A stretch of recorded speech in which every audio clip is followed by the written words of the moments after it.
পরপর 2 দিন হয়েছে বিশ্বের সবচেয়ে আলোচিত দুই নেতার বৈঠক। একদিকে ডোনাল্ড ট্রাম্প, অন্যদিকে শি জিনপিং। তবে সবচেয়ে আশ্চর্যের বিষয়, বৈঠকে দুই নেতাই সফল বললেও উভয় দেশের রাষ্ট্রীয় বিবৃতিতে দেখা গেছে বিস্তর ফারাক।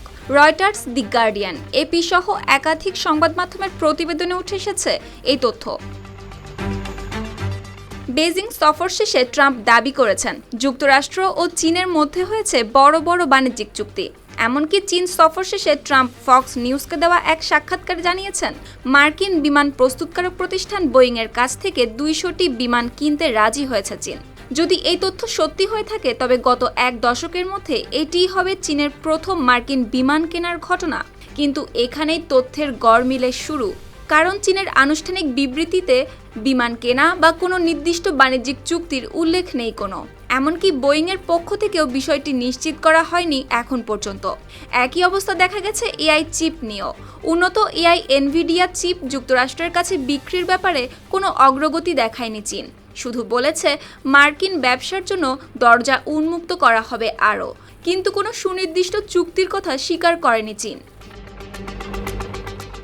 মরফিনের চেয়েও প্রায় 50 থেকে 100 গুণ বেশি শক্তিশালী ব্যথানাশক ওষুধ ফেন্টানাইল ইস্যুতেও দুই দেশের বক্তব্য পুরোপুরি এক নয়। হোয়াইট হাউস বলছে, দুই নেতা যুক্তরাষ্ট্রের ফেন্টানাইল সংকট মোকাবেলায় সহযোগিতা বাড়ানোর বিষয়ে আলোচনা করেছেন। অথচ চীনের পররাষ্ট্র মন্ত্রণালয়ের বিবৃতিতে ফেন্টানাইল শব্দের উল্লেখ নেই কোথাও। ইরান যুদ্ধ নিয়েও একই চিত্র। ওয়াশিংটনের দাবি, দুই পক্ষ একমত হয়েছে যে ইরান পারমাণবিক অস্ত্র তৈরি করতে পারবে না কখনো। কিন্তু চীনের প্রকাশিত বিবৃতিতে পাওয়া যায়নি এমন কোনো তথ্য। সবচেয়ে বড় অমিল দেখা গেছে হরমুজ ইস্যুতে। হোয়াইট হাউসের দাবি, শি জিনপিং হরমুজ প্রণালীকে সামরিকীকরণ ও টোল আরোপের বিরোধিতা করেছেন। এমনকি ভবিষ্যতে মার্কিন তেলের উপর নির্ভরতা বাড়ানোর ইঙ্গিতও দিয়েছেন। কিন্তু চীনের বিবৃতিতে নেই এসব বিষয়ের একটিও।